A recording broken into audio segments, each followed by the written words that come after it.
One of the greatest libraries in history was filled with thousands of manuscripts, shelves weighed down by knowledge. Yet at the center of all that learning, there was no queen, no general, not even a philosopher. There was a woman who had once begun her life as a slave. History sometimes begins in its quietest places. Her name was Lubna, and her story began in Cordoba. Lubna lived during the period of the Umayyads of Al-Andalus. She entered life as a slave, but what set her apart was an extraordinary intelligence and an unrelenting hunger for learning. She grasped letters quickly. She mastered language. She learned to think through numbers. Reading was never a duty for her. It was a necessity. Her abilities were noticed. She was freed. And she was brought into the very heart of knowledge at the court of Caliph al-Hakam II. Some begin in chains, but are freed by ideas. Lubna was not merely a scribe. She was one of the minds that kept the Library of Córdoba functioning. For hours on end, she read, copied, compared manuscripts, and corrected even the smallest errors. She was an expert in linguistics. She did not only examine what a text said, but how it said it. She identified subtle differences in meaning, translation mistakes, and incomplete passages. The geometry of Euclid, the mathematical works of Archimedes.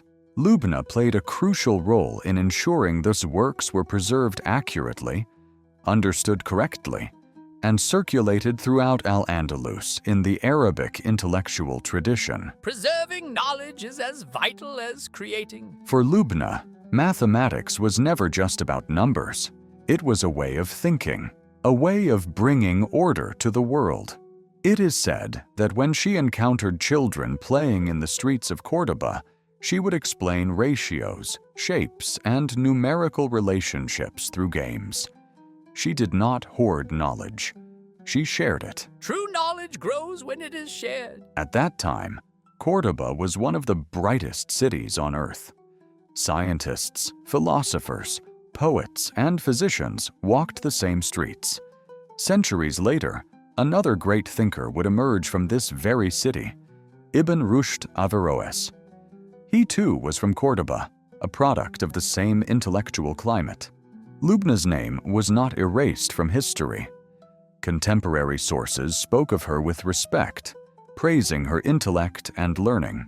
Yet more often than not, her name was written beside the achievements, not above them. Libraries were celebrated, books were counted, civilizations were praised, but the female intellect that sustained this order was rarely placed at the center. Some names are never erased. They are simply left in the footnote. Lubna's voice was not silenced, but her name was never written at the top.